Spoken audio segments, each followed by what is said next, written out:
first I think a fairly unsentimental realism, which would consist at the minimum of a recognition that we're not created, that we are evolved, and that we are in fact identifiable members of a primate species with kinship with other animals.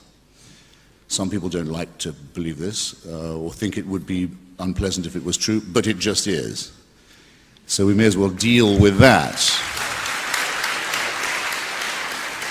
I am generally tolerant. I love to teach arguments. I like to take part in arguments, but in this case there is no argument about creationism versus evolution. It's over. It's been over since a debate at the Natural History Museum in this university in the mid-19th century. The basis further for our morality, why is it that we think of others? Why do we care for them? I think is equally simple, if you like. Just as religion is preached to the simple and doesn't require a great superstructure of theology, the principles are essentially, I would even say, simplistic, but we have such a thing as human solidarity. If we didn't have it, we wouldn't have got this far. The usual statement of the nearest statement we can make of the moral absolute, the best approximation we've come up with is what's called the Golden Rule. It's variously stated, but it's usually rendered as something like, don't do to others what you would not wish them to do to you. This, of course, makes it difficult to pass judgment on people like Charles Manson or Adolf Hitler. It's open to the charge that it's only as good as the person making it. That's why I have a difficulty with the idea of moral absolutes, but it's a pretty good approximation. There's no society ever been discovered that doesn't have some such principle. If you tell me that my grandmother's Jewish ancestors got as far as Sinai not knowing that murder and theft and perjury were bad, and only then found out, I will say to you, they wouldn't have got that far if they'd been under another impression.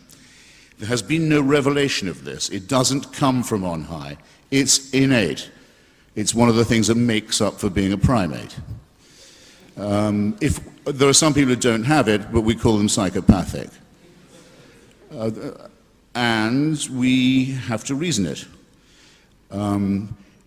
If Jesus and Muhammad and Abraham and Moses had never been born, which in any case I tend to doubt, or that if all the stories told about them were untrue, if that was suddenly to be found and everyone had to admit it, some people I know would go into a panic. Now what will we do? We have no morals suddenly. What could be more nonsensical than that? As a matter of fact, the position we occupy would be precisely the same as it is now.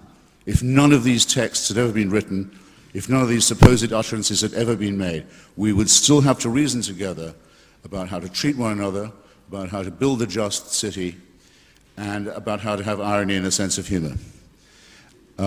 So that's my answer. And I think the idea that there's a supernatural dictatorship required for us to think about our duties and responsibilities to each other is the most sinister idea ever invented. These questions cannot be referred up to a celestial dear leader. We do not live and do not wish to live, fortunately in any case don't have to live, in a divine North Korea. Thank you.